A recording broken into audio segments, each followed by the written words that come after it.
Ladies and gentlemen, good day and welcome to the TD Power Systems Limited earnings conference call. As a reminder, all participant lines will be in the listen-only mode, and there will be an opportunity for you to ask questions at the end of today's presentation. Should you need assistance during the conference call, please signal an operator by pressing star then 0 on your touchtone phone. Please note that this conference is being recorded. I now hand the conference over to Mr. Devashish Singh of TDR India. Thank you, and over to you, sir. Thank you. Good morning, everyone, and thank you for joining us on the Q4 and FY21 earnings conference call of TD Power Systems Limited. We have with us Mr. Nikhil Kumar, Managing Director, Mrs. M.N. Varalakshmi, Chief Financial Officer, and some of their colleagues in the management team on this call. We will begin the call with brief opening remarks from the management, following which we will have the forum open for an interactive Q&A session. Before we begin, I would like to mention that some of the statements made in today's call may be forward-looking in nature and may involve risks and uncertainties. Documents related to the company's financial performance have already been emailed to all of you earlier. I would now like to invite Mr. Nikhil Kumar to make his opening remarks. Thank you, and over to you, sir. Thank you. Good morning, everyone. Thank you once again for joining us today on our earnings call. I trust all of you would have received our results and investor presentations. Now let me move on to discuss with you TDPS's financial performance for the year ended 31st March 2021. Standalone. Our full year total income was 512 crores versus 494 crores the same period previous year. Profit after tax, including comprehensive income, was 17.94 versus a profit of 16.9 crores for the same period in the previous year. The previous year included an exceptional income of 2.16 crores from the sale of land. Full year manufacturing revenue stands at 485 crores versus 455 crores. Exports and deemed exports contributed to 61% of our manufacturing revenues. Manufacturing order book, including our Turkey operations, stands at 1,095 crores, which is 337 crores manufacturing business, 686 crores railway business, and 72 crores from our Turkey operations. Our order inflow statistics. Full year order inflow is as follows. TDPS manufacturing business, India, 470 crores versus last year. Previous year was 468. Turkey, we had an order inflow of 69 crores versus 88 crores in the previous period. Total 539 crores versus 556 crores. Our projects business, our full year projects business revenue stands at 20 crores versus 32 crores same period previous year. Our order book for this business currently is 16 crores. On a consolidated basis, our full year total income, including exceptional items, is 610 crores versus 542 crores for the same period previous year, increase of about 12%. Profit after tax, including comprehensive and exceptional income, is 43.67 crores, including 7.18 crores coming from write-backs of payables from our subsidiary company, DFPS. This is compared to a profit of 28.85 crores from the same period in the previous year. In the previous year, when we had 28.85 crores, we had an exceptional income of 14 crores, which was 2.16 crores from sale of land and 12 crores right back from our payables from our subsidiary DFPS. If I take out the exceptional income from both the years, our profit has increased actually from 14.8 crores to 36.49 crores. Our consolidated order book stands at 1,111 crores, and we continue to maintain a strong cash position of 184 crores. Now, order book, market situation, and guidance.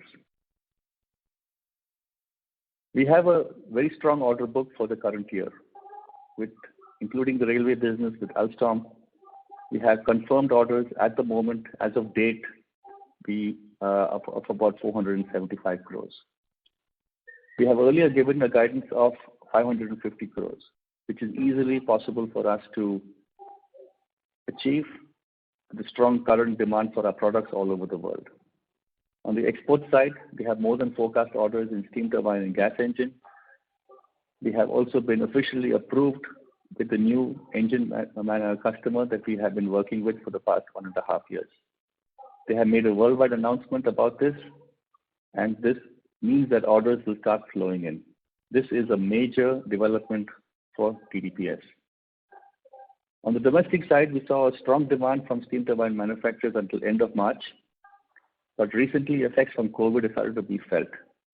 Hydro was expected to be lower, but we got some good orders recently in Q4, and so the overall reduction of our business from the previous year will not be so steep as expected. We have a number of projects also in the pipeline, currently under negotiation, especially on the export side, which will compensate also good business for us next year. We are also very happy to announce that we have won a trial order for about 15 machines for the most popular model of the traction motor from the Indian Railways to be delivered in Q2 in this year. And after that, our intention is to get the full approval by the end of this financial year. Once approved, we can start bidding for all the projects with the Indian Railways and start getting a larger market share. At this point of time, I would like to also mention the difficult environment that we are in with raw materials. All our key raw materials are up 60% to 100% from steel, special steels, and copper. This has affected the cost of generators drastically. It was a good decision the company took last year when we booked a lot of copper and steel when the prices were low, and this has cushioned the impact for us for about 4 to 5 months of this financial year. Other than that, we have also booked euro at very favorable rates compared to the previous year. And in addition to that, we also have price variation clauses on some major contracts that also provides us with some cushion. These three major factors will largely nullify the raw material cost increases for the current order book. But we also have orders in the pipeline, especially those booked by OEM customers and not yet passed on to us. And that's when the story gets a little complicated.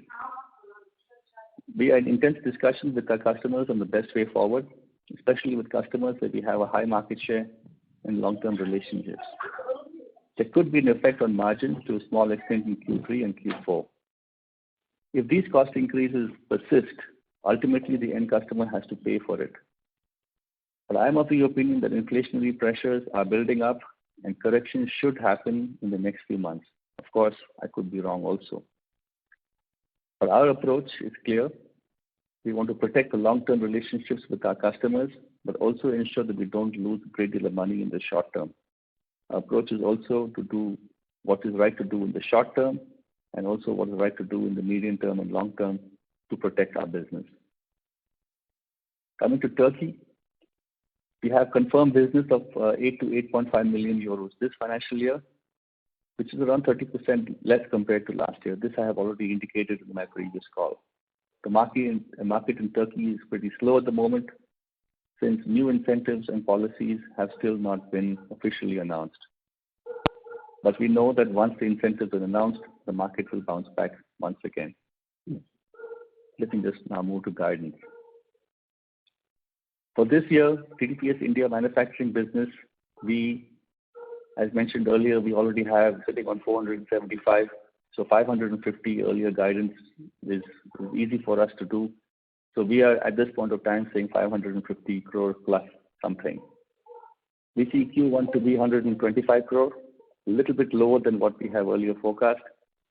Since lockdowns have definitely affected domestic sales and these current lockdowns will have an impact also to some extent on manufacturing in this particular quarter. But we don't see this coming down below around 125 crore. We'll have 145 crores in Q2 and H2 will be minimum 290 crores. We will have fairly consistent quarter-to-quarter performance, but as always, Q2 and Q4 will be much stronger compared to Q1 and Q3. TDPS Turkey top line will be around 80 crores plus, depending on the exchange rate, and total manufacturing business will be 630 crores plus, depending on how much more we can do from India. Projects business top line expected to be around 25 crores. All our subsidiaries will be profitable. This brings me to the end of my initial remarks. I'll now be happy to address any queries that you may have. Thank you. Thank you very much. We will now begin the question and answer session. Anyone who wishes to ask a question may press star and 1 on the touchtone telephone. If you wish to remove yourself from the question queue, you may press star and 2. Participants are requested to use handsets while asking a question. Anyone who would like to ask a question, please press star and 1. Ladies and gentlemen, we will wait for a more question queue assembles.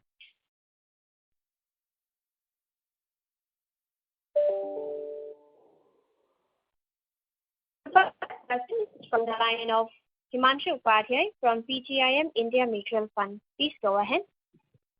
Yeah, congratulations on good set of numbers, and hope the momentum continues. Okay. So my first question was on the domestic market. Okay. Over the last few months, we have seen the commodity companies pricing have been better, and some of the companies are trying to hasten the project getting or at the manufacturing stage and all that stuff. And let us suppose the capex cycle really starts in earnest, which has not been there for a long period of time. Do you think the power or captive power plant will be again the driver for you, or do you think the waste heat gases would be the driver for you? What is the sense you are getting from the customers, and your own thought process on what you can do to get some pie or incremental pie on the capex which might happen in the Indian market over next 2 to 3 years? So some thoughts on that would be helpful. What we are seeing is that for every greenfield project, there is a captive power plant. Still, whether it's cement or steel or sugar or you name it, all industries which require power as a major part of their input cost, all industries are definitely going in for captive power plants.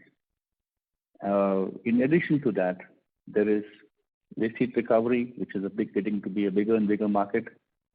There's this garbage incineration plants, which is also a big market. And of course, there's sugar cogen and burning of other biomass materials, which is a smaller part of the business, but definitely it is still there. So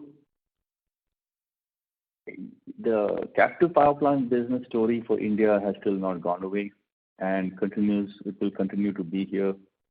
The power situation in the country has not dramatically changed in any way to say that captive power plants are not required anymore. We're not seeing the increase in renewables, which was what people were talking about some time back, but it's not happened. So any company that requires a stable source of power supply will go for a captive power plant. See, one thing, if I remember a few quarters back, we had a similar discussion, and our view was that thermal power plant is a story which is not going to come back that strongly. Okay. But do you think for us, let's say where we are in captive power plant, we can again get back to the similar business what used to be there 7-8 years back if the capex cycle recovers? Should that be the thing what you are trying to say? Yes, see, the large thermal power plant business is definitely a declining business.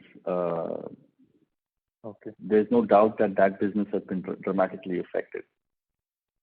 But that the bulk addition of megawatts into the grid has to take place in some way or the other. So if it's not taking place in renewables, then there's always going to be a power shortage in the country. So I believe that if the capex cycle really picks up, we will get back to where we were 10 years ago.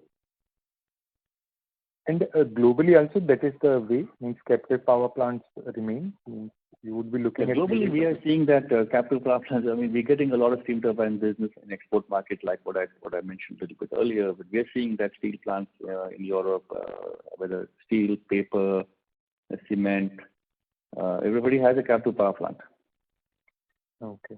Despite having very stable grids and having very stable, having surplus power in the overall system, everybody has a captive power plant.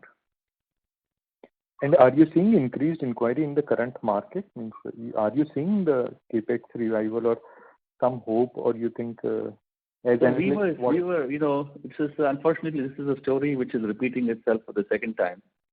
It was a very, very good situation until, I would say, end of March. And then we had the second wave in India, COVID wave in India, and that has definitely impacted everything. I'm not saying that it is derailed. It is not derailed for sure. But at the moment, I think the people are, there's a slight hold on everything at the moment. We are feeling it. There's a slight hold on everything, and so people are just waiting for the second wave to maybe subside a little bit, and then the business activity will definitely come back in a strong way. At the moment, we are all in the middle of the second wave, and it has definitely impacted the sentiment in the country. Okay. And see, this is a slightly longer term question, okay?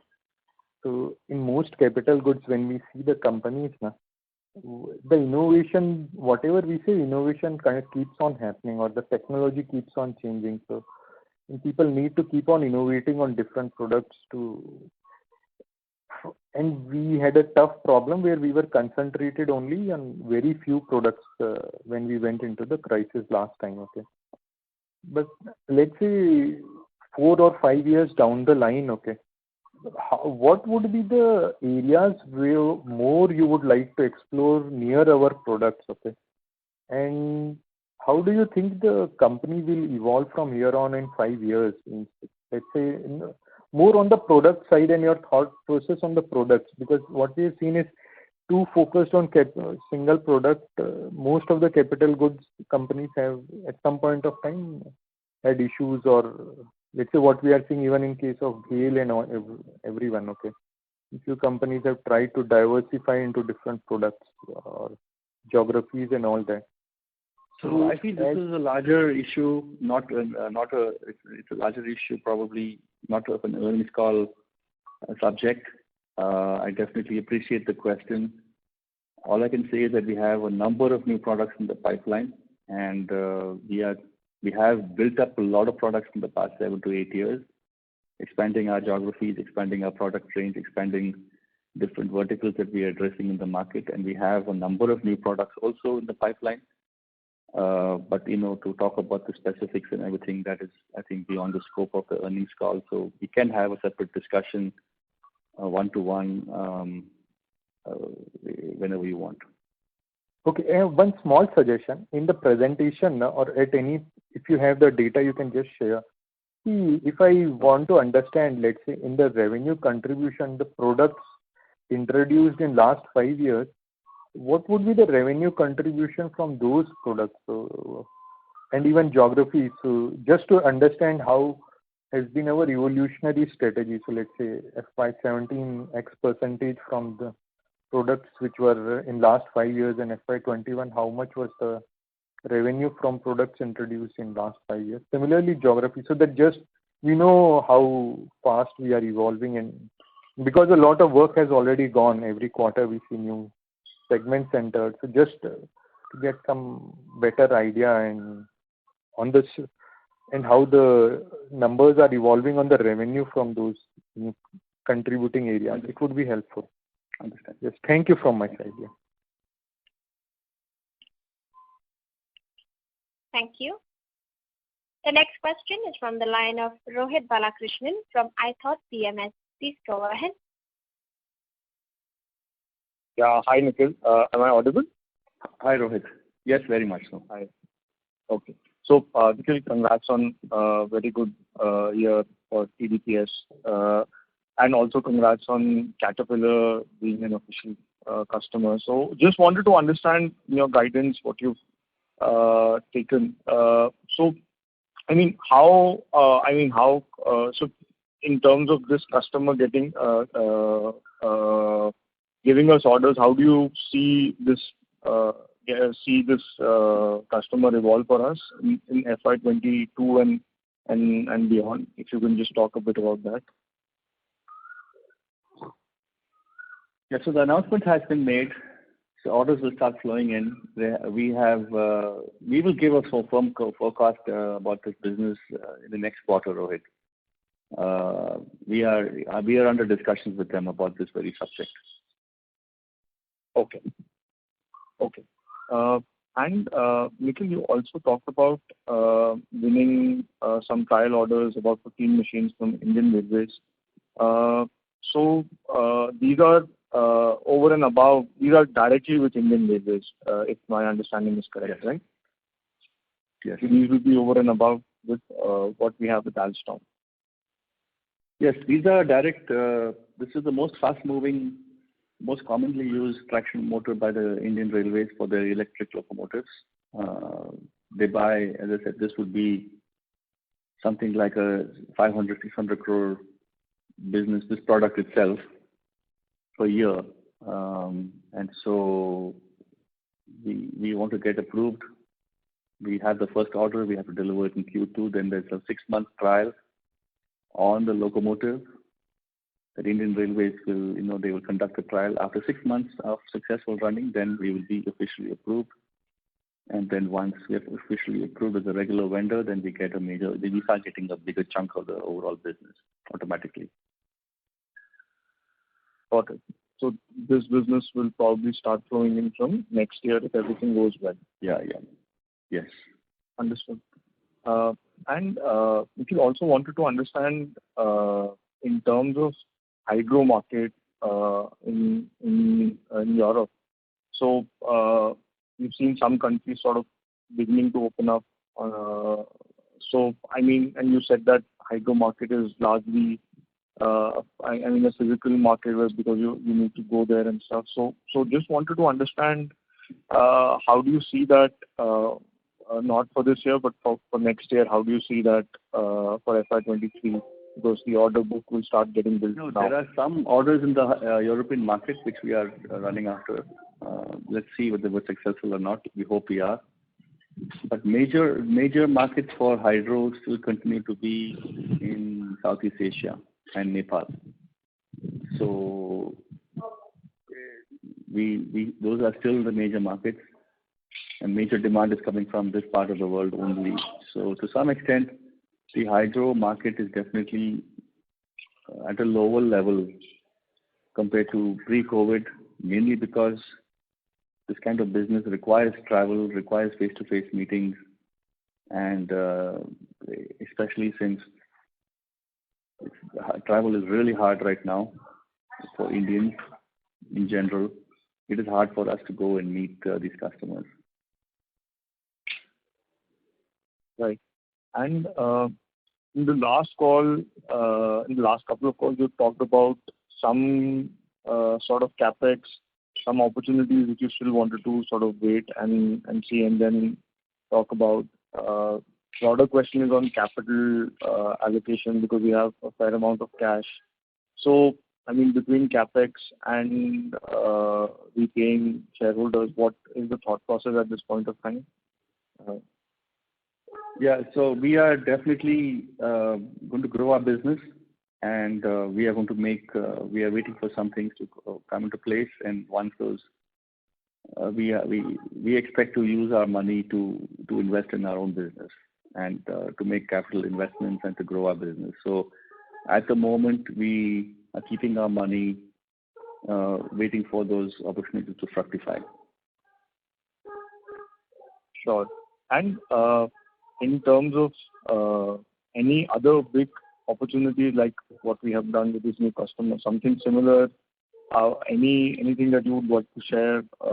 Maybe we are in some discussions or something is in the pipeline. No, I'm not going to share that right now, Rohit. I mean, of course, we're doing a number of things. We have a number of projects in the pipeline, but it's too early to talk about it. Fair enough. Thank you, Nikhil. All the very best. Thank you, Rohit. Thank you. Thank you. The next question is from the line of Dhwanil Desai from Turtle Capital. Please go ahead. Hi, Nikhil. Hope you and entire team is doing well. And congratulations for a good year. Three questions. The first question is, with respect to prices and the scenario that is evolving that you talked about. Last time when, such situation had come, 2-3 years ago, there was, margin pressure from our side, especially on the gross margin side. And you indicated that, we have some price revision clauses with in some contracts, and some OEM contracts are still not covered through that. How do you see that in this time, will we be less impacted? One, because the supply side situation has improved in our favor. And secondly, probably, we would have preempted this and included price revision clauses. So how do you see that vis-a-vis last time when such situation had come? Yeah, I think compared to last time, we are definitely in a stronger position in the market overall. And we have very close relationships with some of these, our relationships have strengthened with many of these OEM customers. So on one hand, it definitely gives us a better chance to talk to them. But it also, on the other hand, there's a high codependency from both sides, which we have to keep in mind looking at the long-term view of the business. And especially, as I said, for orders which are in the pipeline, which they have bid or they have negotiated and won, and we're still waiting for contract signing or waiting for advance payment to be made. There is a certain chunk of business which is not yet in our hands and not yet in their hands, but it is finalized. And that is what I'm calling as being the short-term problem, that we have to talk to our OEM customers and we have to see what is the best way forward. And we're doing that. At the moment, we're doing that, and intense discussions are going on. So I'm not in a position to tell you whether it's what is the result of that. I'm just keeping the market informed that this is the situation. This is the situation where the company is in right now. And as I said earlier, our current order that we have on hand, the 475 crores, is not severely impacted because of the steps that we have earlier taken. So it's really what is going to be coming next from now onwards that we have to discuss and find solutions with our customers. And as I said also, long term, when I say long term, I mean beyond 6 months. Obviously, the entire cost has to be passed through the market. Nobody can take this kind of increases on their heads. So that is also very, very clear, and we will do that. But it is a short-term problem that we have to address in a very, I would say, let's say holistic way. Okay, got it. So I'm not in a position to give you any numbers at this moment. That's okay. I mean, directionally, we are in a much better position than what we were in, when first things happened last time, is what you are saying. And then, quantitative impact maybe, we'll come to know as you progress in your discussion. So that's all. As I said, we're much stronger position, but there's also, conversely, there's a high level of codependency also from both sides. So we have to be careful how we go about these things. Got it. Second question, Nikhil, from all our past conversations, one thing, that, at least I'm able to infer is that 750, 800 crore is a sweet spot in terms of capacity utilization, margins, return on capital, everything. So, I mean, from current year, we are expecting around 640 crore kind of a business. So how do we see path from that number to 750, 800 crore? I'm saying, what are the levers that you think will take us to that number? If you can, if you have any thinking around that, and if you can share it. I think I mentioned this in the number of in the past two calls that we have, some big things in the pipeline. One is a major engine customer that we have now reached the point where we have been officially approved and they have made a worldwide announcement. So that's a big driver of growth. I have not been able to answer Rohit, who had really asked what are the numbers. So, but that is going to be a big driver of growth. The Indian Railways will be a big driver of growth, and we have some other products which are also in the pipeline. So it is definitely going to come through new products, new markets, new customers. Thank you. I would request Mr. Desai to rejoin the queue for follow-up questions, as there are several others waiting for the turn as well. And we would request participants to please limit your questions to 2 at a time.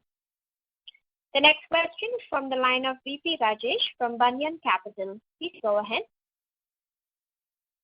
Yeah, hi, Nikhil, congratulations, and hope all are well at your end and with the team. I just wanted to get your sense on. Yeah, I wanted to get your comments on the ethanol opportunity. Sorry to interrupt you, Yeah. Rajesh. Your voice is breaking up. May I request you to move to a better reception area, please, if you can? Is it better now? At the moment it is, but if you can move to a better reception area, it will be great. Thank you. Sure. So, Nikhil, I was just asking that your comments on the opportunity that we see with the ethanol plants that all the sugar companies are putting up. If you can just comment on that. So I have my colleague, head of marketing and sales, Vinay Hegde, with me also on this call. Vinay, would you like to comment on this question? Pardon me? Can you just repeat that question? Would you like to comment? Yes.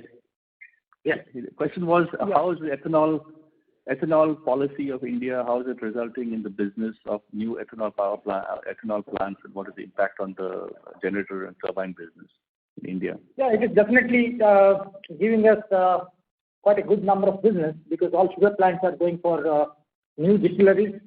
But even though the ratings are small, maybe 3 to 5 megawatt range, but a lot of new plants are coming up, and we are seeing a good traction in this segment. So do you see it being a growth driver in, let's say, fiscal year 22 or 23, or after that? Nikhil, what's your sense on that? Like, will it become, let's say, 10-20% of our business? It is not really going to be, a growth driver, but it is going to, increase the business in the steam turbine segment. Already it is an ongoing business, and number of plants are going to be more. It's not really a growth driver. Okay. Great. And my second question is on the capex side. What is the capex plan for fiscal year 22 and fiscal year 23?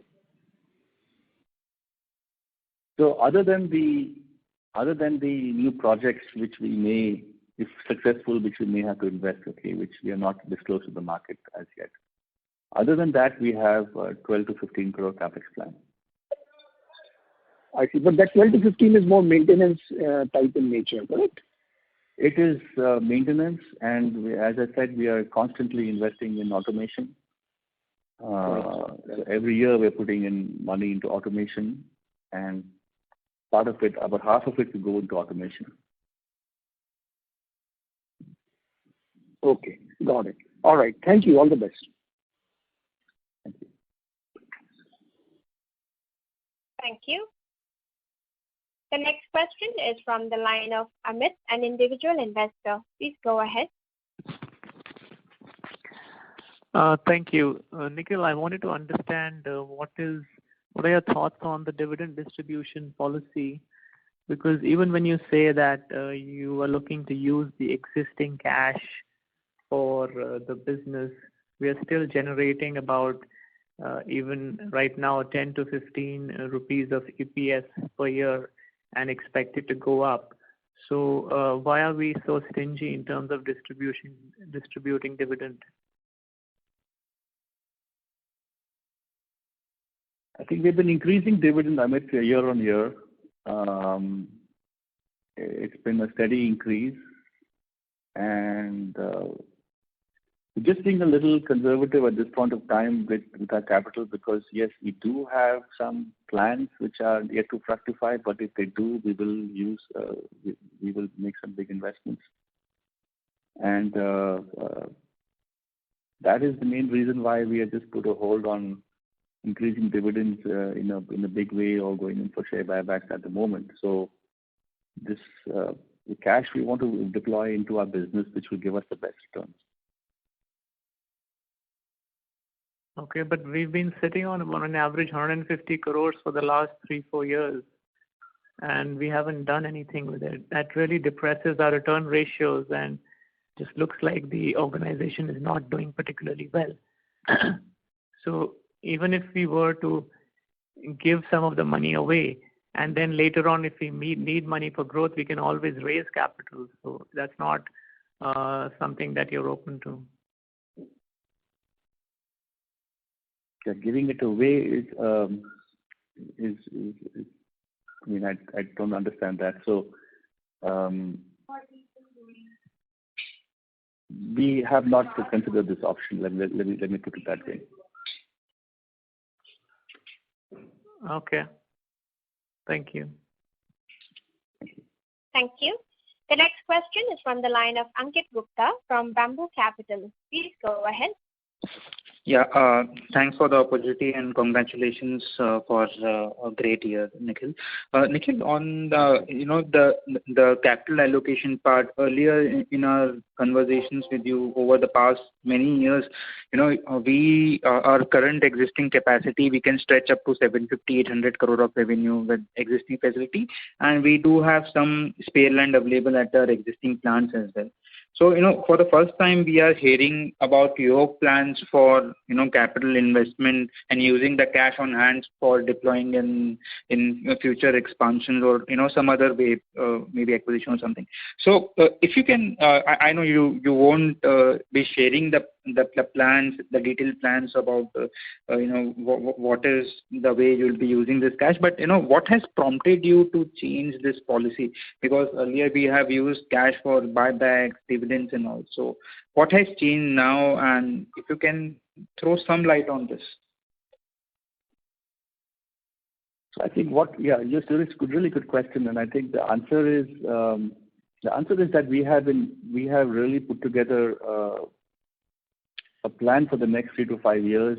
Which direction that we want to go into, what are the new products that we want to introduce, what are the new markets that we want to get into, what are the new technologies that we need to acquire or need to develop by ourselves. And we have developed a good plan for ourselves, and so we're working on all these areas quite intensively, and if some of them start to fructify in the next year or two, in the next year, I guess, we will start seeing the necessity to start deploying some of the cash into these projects, into these new products. So that is definitely the shift. I've always said that when we come to the stage when our capacity starts filling up, we will start looking at the next step of what is to be done next. I've always maintained that. And the first priority always was to fill the existing capacity. So we definitely put those bricks into place, let me say, so those things are in place. But now we have to think about what is next beyond that. And the thinking has already started some time ago. The plans are getting finalized, and as said, we have definitely identified specific products and specific markets that we want to get into, and that may need cash for the future and will need cash for the future. So that's a change in our thinking. Sure. That's good to know. And secondly, on the railways part, we do understand that this 500-600 crore annual market is highly concentrated with few players. So, over the long term, let's say if we get empaneled with railways, how do you see this business shaping up for us? What are your expectations of annual revenue from this business? Yeah, I've mentioned this a number of times before. I said around 10% would be a good starting point for us. Sure. Okay. Thank you. Thank you. The next question is from the line of Manish Goyal from Enam Holdings. Please go ahead. Yeah. Hi, Nikhil. How are you doing? Hello, Manish. I'm fine. How are you? Good, Nikhil. Thanks a lot. Just want to get a perspective on the steam turbine market. You did mention in your initial remarks that our market is quite strong, and also a lot of greenfield plants, steel, cement, sugar, have captive power requirements. So maybe if you can provide some insights as to how is the market, has the inquiry pipeline in volumes grown, would be really helpful. Vinay, do you want to answer this question? Steam turbine market has come back, and there are a lot of steel and cement plants are going for expansion, and mainly heat recovery plants are coming up. And after maybe almost 10 years, we are seeing a very good surge in the demand for steam turbine market, and our major customers are really doing well. And this year we have a very good order book, and we are also we have a very good pipeline of inquiries, and we are seeing a very good year this year for steam turbine business. So would it be possible to maybe quantify in terms of what was the market last year and inquiry pipeline, and what is it now? And ideally, are you seeing the demand for higher range generators as well? No, it is not higher range turbines, and higher range turbines are very few, but most of the orders are below 25 megawatt, and mainly in the heat recovery plants. And biomass and waste heat recovery, municipal waste burning, there are a lot of inquiries in the pipeline, and small distilleries as well. Okay. No big steam turbines above 30 megawatt. But is it that from, say, last couple of years, what a market inquiry pipeline was, is it inquiry pipeline is 40-50% up? I do recollect that in peak times in 2011-12, the overall market size used to be 2,000 megawatts, which had fallen to some 600-700 megawatts. So if you can put some numbers, it is coming back to the same level. Get a perspective. Yeah, you can say that it's coming back to the same level as 2011-12. Okay, wonderful. Thank you so much. Yeah. Thank you. The next question is from the line of Bajrang Bafna from Sunidhi Securities. Please go ahead. Congratulations for a decent set of numbers for last year. I joined a bit late, so maybe the question can be repetitive. We are already seeing, the commodity prices are spiraling, and few of the players in the competition have indicated that it might have some impact on the margins. So, will be helpful if we could, guide something, because we have been on the 11 to 12% kind of margin in the last year trajectory. So what impact it could have on our margins? Because top line, I think you have already guided that 550 plus is doable even in this year, despite some hiccup in the first quarter. But especially on the, passing on the, the inflated prices of commodity, how it will impact, our business. That will be helpful, sir. Yeah, I think I've spoken extensively on this already. I think you must have missed it. But I'll just try to give a quick summary for your benefit. That I've said that we have largely been able to nullify the order that we have on hand with some of the actions that we have taken in the past, like buying raw materials, hedging the exchange, also price variation clauses. And for the rest, what is coming new, we are under discussions with our key customers, and I'm not in a position to tell you exactly what is the impact at this point of time, but we know we are under discussions. Okay. But for past orders, there will be some, there could be some small impact is what I'm saying, because that is, what we're talking about could be 125 crores, could be impacted. So, we need to see how much what could be the impact of 125 crores. Okay, 125 crores out of the current order book of 475 crores, correct? No. If 475 we have, now I'm saying another 75 minimum we will do, and we could even go to 600. So the actual, we said 550 plus. So we are currently talking to our customers for about 125 crores of business on the price impact. Got it, sir. And on 475, the order book that we are having, that will not be impacted, because we might have, back-to-back arrangements when we got these orders, correct? No, I have given extensive replies to these questions a little bit earlier, so, I mean, I think... Okay, I'll no issues, sir. I'll go through the whole thing once again. No issues, sir. I'll go through the transcript later. No issues. Yeah, thank you. Yeah.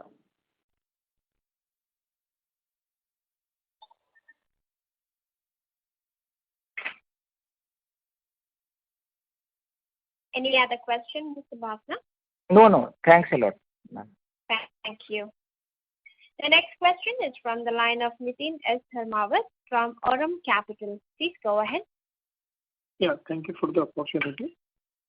So you mentioned that you might be doing some capex in the future. So and you are still under in the discussion mode within the organization. So just wanted to know what are the areas in which you are evaluating? Will it be a export based, or will it be a more domestic kind of opportunity that you are planning?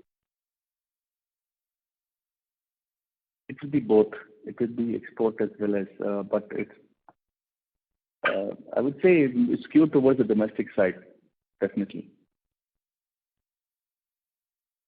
Got it. And any indication about the size that you are planning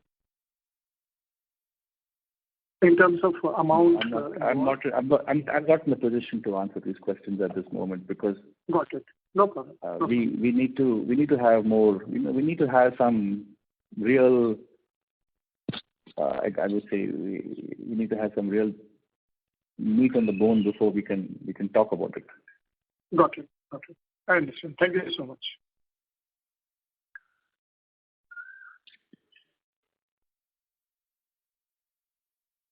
Thank you. Thank you. Thank you. The next question is from the line of Kriti Jain from Sundaram Mutual Fund. Please go ahead. Congratulations for a very good performance in FY21. We have doubled our operating. Hi, sir. So congratulations, sir. We have doubled our EBITDA in the current year. Good to see, sir. Long persistence, and you have done very excellent job, sir. Very good to see, sir.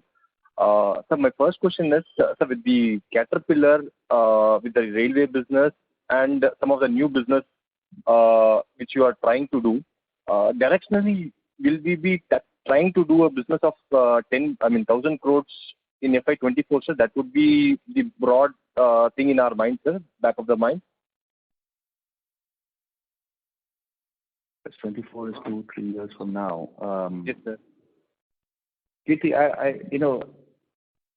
the question was really why we're not spending our cash. So we're not spending our cash because we want to invest our cash into the business, and we have some plans for investing, plans for new products and new markets, and we are definitely going to be keeping our cash for this opportunity, which is going to be coming up into the future. I think that there will be a time when I will clearly explain to all my investors, all my shareholders, that this is what we plan to do, and this is the growth plan. Once we have got some sure indications that yes, the products are in line with the market expectations, we have the right pricing, we have the the entry opportunities are becoming real. And once the opportunities become real, we will present them and we will say, yes, this is what we plan to do. This is how much business we plan to get. This is how much money we want to invest. And this is how the company is going to grow. So it's a little premature to ask me these questions. I'm sure that, I will communicate with all the shareholders at the appropriate time. And you can be sure that we will be completely open and transparent about our plans for the future. But what we want to really indicate is that we're not in the mode of share buybacks or dividends, because we are planning to invest this money into our business. This is what the basic message we want to get. Okay. So my question came because in one of the earlier participants thing, you were told that we have a 3 to 5 year strategy plan for new product, new market, and yes, new geography. That's why I connected these two things and directionally. Yes, so it is a very logical question. How much money, how much market, how much business, how much sales? Totally logical questions. These are the first questions that I should be answering once it is clear. But I think I just wanted to highlight to you how this came about, right? This came about from how are you going to allocate the capital. And so my basic point was that we're not going to, capital allocation has been reserved for future products and future growth. What is the future products and future growth? I will inform my shareholders as soon as possible. Sure, sir. So, like by calendar year, but these opportunities should fructify, right, sir? Yeah, we will keep you posted on earnings call to earnings call. Sure. And we are definitely working. But on the opportunities which are fructifying rather quickly, I can say at least which will have an immediate impact is one is the engine business, and the other one is the Indian Railways business. Those we will see faster results, because those are things which we've been working on now already for the past 2 years. Thanks, sir. Thanks a lot, sir. Yeah. Thank you. The next question is from the line of Dhiral Shah from Phillip Capital. Please go ahead. Yeah, good afternoon, sir, and thanks for the opportunity. Sir, last con call, sir, you had talked about that you have bidded for a private train tenders. So have you received any order? Vinay, that tender is still not been closed, right? But I think it's July, right? Is when it's going to close? July. Yeah. July is when the tender will close, and then we will know who are the companies which have won those bids. I think 2 or 3 companies have bid right now, GMR plus another 2. And once those companies win, they will start ordering the locomotives. Then the company that wins the locomotive order will, hopefully it is our customer. And then if it is our customer, then yes, we will get that business. Okay. And sir, you have talked about that there will be a 10% growth in railway business for FY22, right? So how much we did in FY21 railway business? Varalakshmi, how much did we do in railway business last year? 60, right? Yes, sir. 60. 60. Okay. And for 10 seconds, it's going to go from 60 crores to 100 crores. 100. This year, sir? Yes. Yes. Okay. Thank you so much, sir. That's it from my side. Thank you. The next question is from the line of Rajesh Kumar, an individual investor. Please go ahead. Good afternoon, and congratulations on a good set of numbers. Thank you, Rajesh. Hope you, your family, and your staff are safe and secure in the current pandemic situation. Yes, we are. Thank you. I hope the same to you. I have 2 questions. One is about the engine business. Since over the 3 con calls you had been mentioning about a few different customers, so I just wanted to connect some dots there. The first is the Caterpillar is the company where we had supplied some 8 engines or so, last year, and that is where the approval has happened, and we were to replace the current supplier over a period of 2 years. Is that the correct understanding? I don't specifically discuss customer names on conference calls. but I won't deny that, yes. No, I'm not asking the customer name. What I was trying to say is this is one customer where we had done all this process and where we were going to replace the existing supplier. Yes. Okay. The second about in the engine, so there were a few more, like we had supplied some 9 megawatt, 9 numbers to deep lamination barge, and you had talked of some other engine customers based out of Austria, Germany. So they're all different other than what you have got the order. Yes. Okay, fair enough. And my second question is about the order book. As per the investor presentation, it is mentioned 410 crore if I remove the railways order. And now you are saying as on date it is around 475 crores. So that means in the current almost 2 months we have received an additional 65 crores orders for the current financial. Is this correct workout? 475 crores is the executable order for this on hand right now, including the railway business. Including the railway business.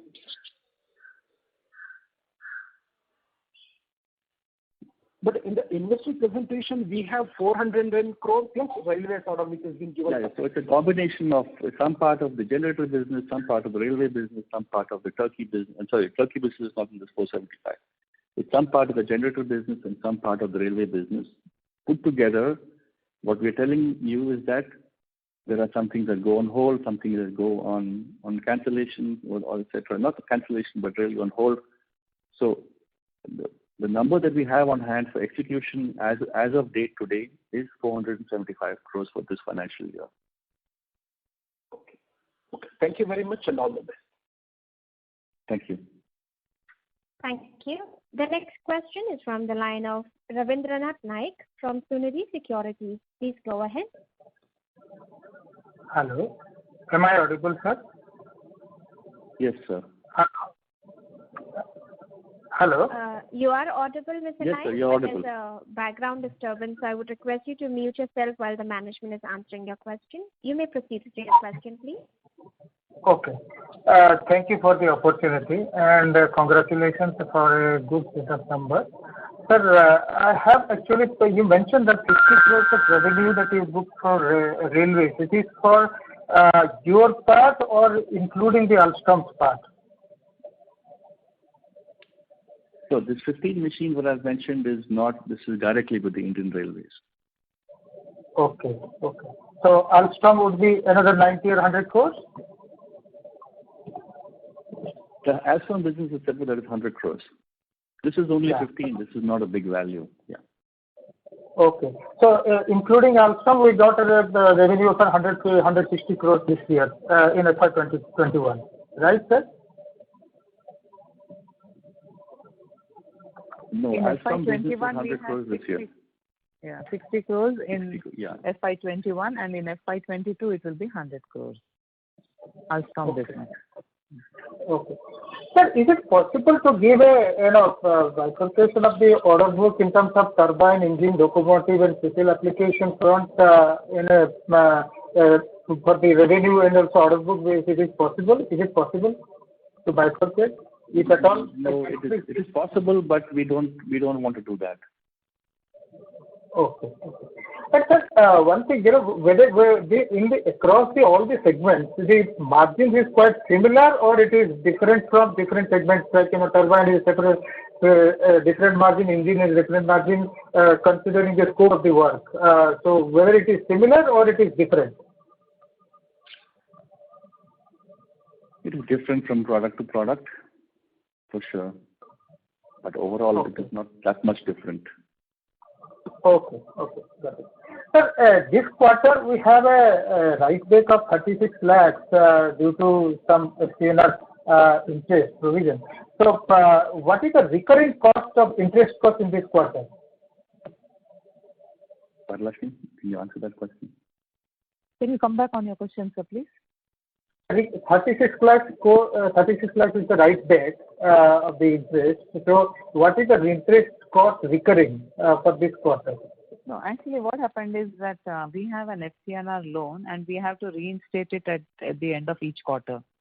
So in December, the euro was at 89 versus in March it was at 86. So the differential, we had to take it back. That's why the negative has come. Thank you. I would request Mr. Naik to rejoin the queue. The next question is from the line of Adit Shah from Vibrant Securities. Please go ahead. Hi, Nikhil. I have two questions. Number one is that if I look at the OPEX, I think it has increased significantly sequentially to around 38 crores quarterly, which was around 32 odd crores. So have we given sort of hikes to employees? And should we assume this number to continue going forward? And number two is that in this year we had fairly strong gross margins. And of course, you have explained about the scenario currently with respect to the commodities and your customer conversations. But do you want to hazard a guess about your gross margin for next year? How much pressure can we see in terms of numbers? That would be helpful. Varalakshmi, can you explain this 6 crore difference on? I don't think this is going to be the run rate for Correct. For the whole year. There has been some small inflationary increases on the salary which has been given to all the employees. Some portion is coming from there, and some portion is also coming from the exchange loss what we had, which is just reported in the books. We don't have the actual loss in terms of cash, but it's only the accounting entry which has brought in that number. What is that number, ma'am? What is that number, ma'am? It's around 2.5 crores. Okay, in this quarter itself. Okay. Yeah. Got it. So should I remove that number to understand the steady state OPEX rate?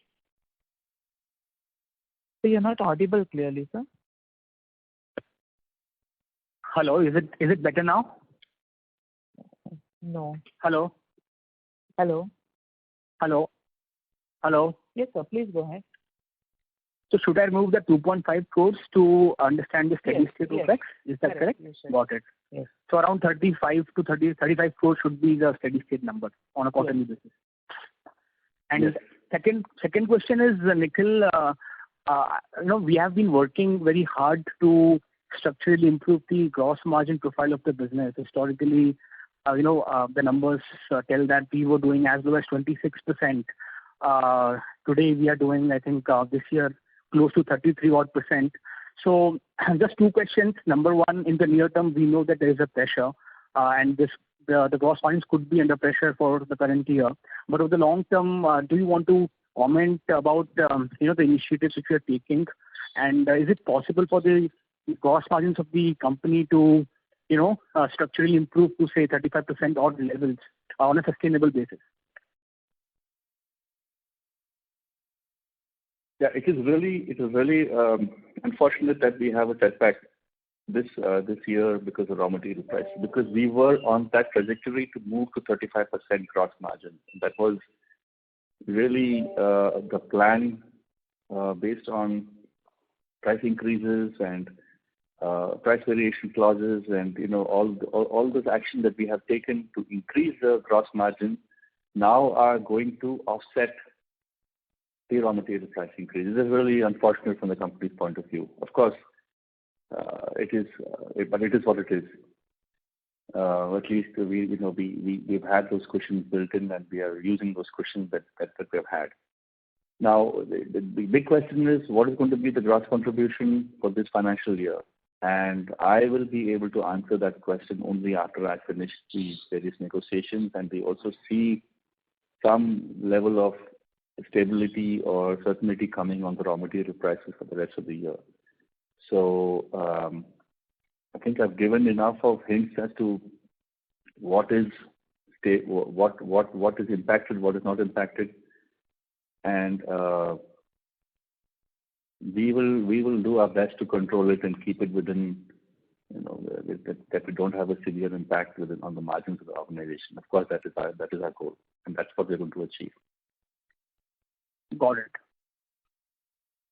Can I push in one last question? Yeah, of course. Yeah. The last question is, the guidance has not changed materially. It's still pretty much same with respect to last quarter.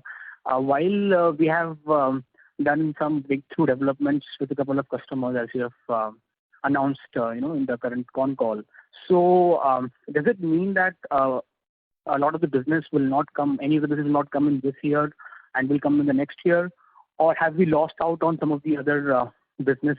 Like I think the railways, you were saying 110 crores in last, I believe, which has I think come down to 100 crores. So I think, is it that we have lost 10 crores because of COVID? And so just want to understand two things. One, are we being conservative in the guidance? Or is it that some of the incremental revenues from new customers has been offset by the losses in domestic market due to the COVID situation? So we have not lost any business. Like for example, Alstom 110 has become 100. It is that they have revised their demand based on the number of locomotives that they're going to produce. So we're not lost anything. See, there is a big flux in the market right now with the raw material prices going so high that there is definitely a situation where a lot of things are under negotiation. So we with our OEM customers with our end users, because nobody can take such a huge impact for a long period of time. This is such a steel prices are double, for example. It's not possible.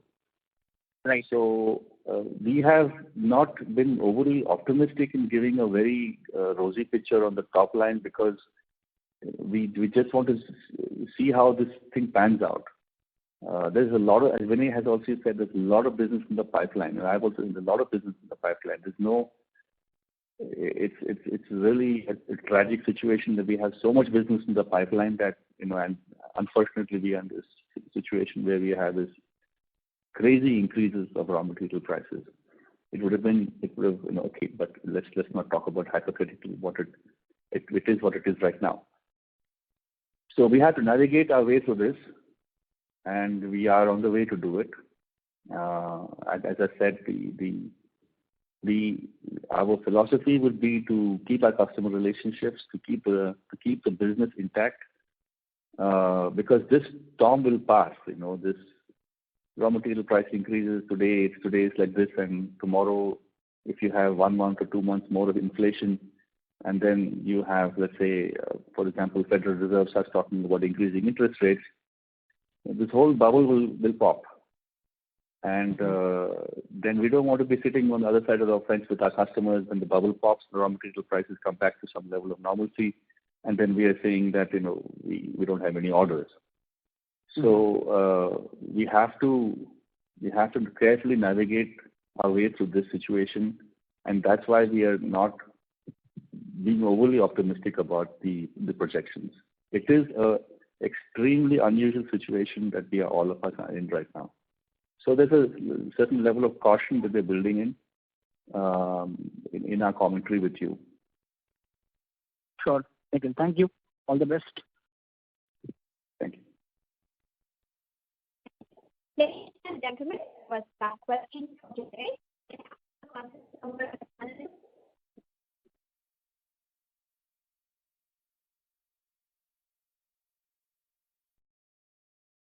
Members of the management, you may go ahead with your closing comments. Thank you very much for joining us in this call, and we look forward to interacting with you at the end of the next quarter once again. Thank you. Thank you. On behalf of TD Power Systems Limited, that concludes this conference. Thank you for joining us, and you may now disconnect your lines.